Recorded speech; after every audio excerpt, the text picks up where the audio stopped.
तो वो एक नगर 10 लाख पेड़ क्यों नहीं लगा सकता है? ये मैंने उसको बोला। सही है ना? सही है।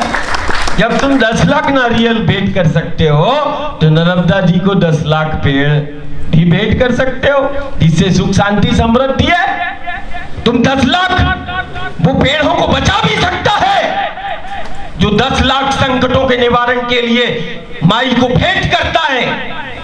फिर इसके बाद एक और परंपरा आती है, खासकर ये हरदा से जैसे ही चालू होता है, निमावर से, मां के नाभि स्थल से, अमावस्या पूर्णिमा देखा, कोई भी घाट देखो, कोई भी संगम देखो, अपना वस्त्र लिया और ऐसे उतार के वहां चलना दिया।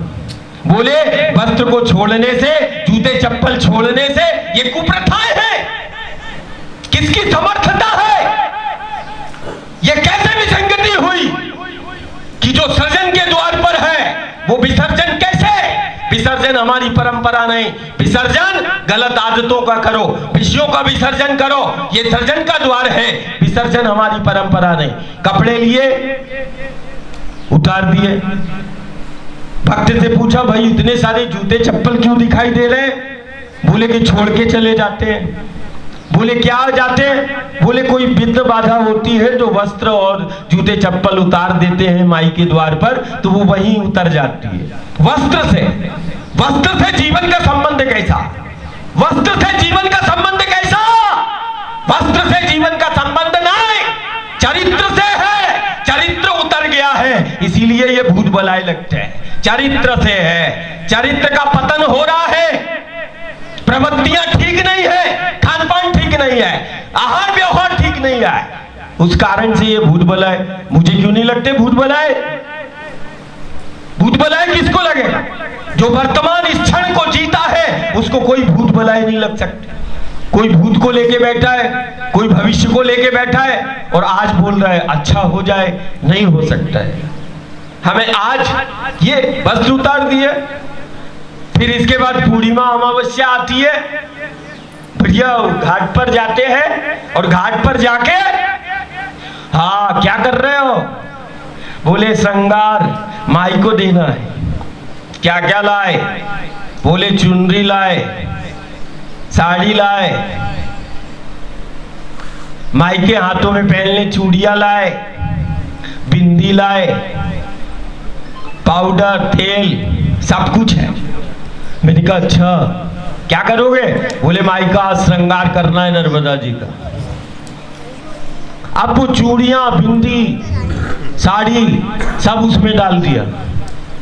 बात तो तब हो कि कोई कन्या को या कोई विवाहिता को तुम वो मां का श्रृंगार स्पर्श करके वो नर्मदा के तट की कन्या की वो श्रृंगार कर देना तो वो माई श्रृंगार ले लेगी, है ना? उसमें मत डालना। ये शासन नहीं करा पाएगा, ये कोई प्रशासन नहीं सुधार सकता। हम अमावस्या पूर्णिमा में भंडारा करते हैं, प्लास्टिक और पॉलीथिन, बोले नियम बना दो। अरे नियम बने, बोले कानून नहीं। कानून भी है और बहुत कानून है, उसके बाद भी उपयोग हम कर रहे हैं। सबसे बड़ा मिट्टी का नर्मदा जी का सबसे बड़ी सेवा हो जाएगी किसी भी हालत में। जो गांव नगर किनारे से हम आए, बहिष्कार संपूर्ण गांव बैठ के, जमात बैठ के ऐसे द्रव्य पदार्थों का बहिष्कार करना पड़ेगा। ये एक बृहद आंदोलन हमें छेड़ना पड़ेगा कि बहिष्कार करना पड़ेगा कि किसी भी कीमत पर प्लास्टिक पॉलीथिन गांव नगर में नहीं होगा। जो नर्मदा के तट पर गांव नगर है, प्लास्टिक पॉलीथिन का सामूहिक रूप से बहिष्कार का आंदोलन तुम्हें प्रारंभ करना पड़ेगा। सामूहिक रूप से विषैले रसायन से जो अच्छा बोलते हैं पैदावार के लिए, अरे जितना पैदावार तुमने कीटनाशक को डाल के किया उतना तुमने धन अस्पतालों में लगा दिया है, ध्यान रखना। क्या बोलना है? जितना बोले यूरिया डालने से, और एक और वो क्या लगता है वो सफाया, पूरा ही सफाया मिट्टी का कर रहा है, डीएपी, सफाया, कीटनाशक, बोले इल्लियां आ गई। अरे प्रवृत्तियों के कारण कीड़े आ रहे हैं। प्रकृति तो एक एक कीड़ी को पाल लेती है, उसकी भी योगदान है। पहले नहीं फसलों को नुकसान होता था, अभी 2-4 दशकों में ज्यादा होने लगा। तो क्या 40 साल 50 साल पहले से ही अन्न पैदा हो रहा है? 100 साल पहले नहीं, 200 साल पहले नहीं। ये वही धरा है, ये वही देश है जिसको राष्ट्र को, जिस राष्ट्र को माता का दर्जा है, पूरा विश्व का पालन पोषण इसी भारत से होता था, इतना अन्न होता था। आज तुम कीटनाशक डाल के इतना पैदा नहीं कर पा रहे हो जितना तुम्हारे पूर्वजों ने गऊ का गोबर डाल के जो है पूरी दुनिया को खिला दिया। ये तुम विकास की बात कर रहे हो, ये तुम ज्ञान की बात कर रहे हो। ये कैसा ज्ञान है कि हम अपने देश को नहीं खिला पा रहे? ये वही देश है जो विश्व को पालन पोषण, और पालन पोषण करने वाले को अम्मा कहते हैं। क्या कहते हैं? चीन को कोई माता कहता है, अमेरिका को कोई माता, किसी राष्ट्र के आगे पीछे माता का दर्जा है क्या? नहीं। हमारे देश, हमारा राष्ट्र में है, हमारे राष्ट्र को है भारत माता। बात पंथ और संप्रदाय की नहीं, इस माटी ने विश्व का पालन पोषण किया है, और जो विश्व का पालन पोषण करने की समर्थता जिसकी है वो मां तुल्य है। इसीलिए ये राष्ट्र वो मां के रूप में हम मानते हैं। हमारा है, जन्म देने वाली को बस मां नहीं कहता है, पालन पोषण करने वाली को। पहले पूर्वजों ने कैसे खेती की थी कि दुनिया पाल लेते थे, दुनिया को खिला लेते थे। आज जो है 60 हो जाता है जिले में अन्न, बोले कहां से आएगा? कितनी शर्मनाक स्थिति है भारत के अंदर। तुमने तंत्र का प्रयोग किया है, तुमने काफी किताबें पढ़ी है, मैंने नहीं पढ़ी है। मुझे पीड़ा होती, दूसरे देश से अन्न आएगा तुम्हारे देश में कि तुम्हारे देश से अन्न जाएगा दूसरे देश में? आज वो किस्म होंगी कि दूसरे देश से आहार आ रहा है। वाह, शोध कर लेना।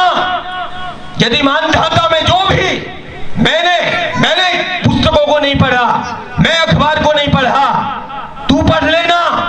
आज वो आने लगा है। पहले हम खुद अपनी चीज जीवन यापन के लिए, छोटी हो बड़ी हो, हम खुद बना लेते थे। आज और हम दुनिया को भी देते थे। आज मैं पूछूं कि दुनिया को तुम क्या दे रहे हो, तो एक भैया पेन भी नहीं दे पा रहे हो तुम दुनिया को बना के। ये स्थिति है। दुनिया का हर एक उपकरण तुमने स्वीकार कर लिया, दुनिया का हर एक तंत्र, दुनिया का हर एक सिस्टम तुमने अपना लिया, लेकिन विश्व में जो सिस्टम देने वाला है उस सिस्टम को हमने खत्म कर दिया। यह स्थिति है, इसका चिंतन है। और हमारा प्रार्थना है आराम से, घर जाने में देर हो जाए, घर जाने में देरी हो सकती है, घर को चलाने में और घर को बचाने में देरी ना हो, ये ध्यान रखना।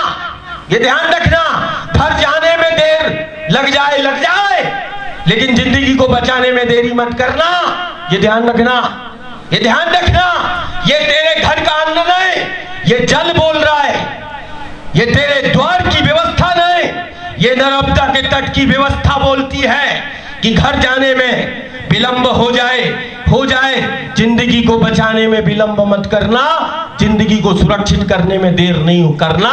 इसका चिंतन कार्यशाला पाठशाला में हो रहा है। इसीलिए इंद्रियां यदि बोले, मन यदि बोले, बुद्धि यदि बोले, यदि मैं बोले घर जाना है, तो घर तो जाना है, थोड़ी देर हो जाए चल जाएगी, लेकिन जिंदगी को बचाने में अब तुमने देर की तो फिर पीढ़ियां माफ नहीं कर पाएंगी। इसका जरूर ध्यान रखना।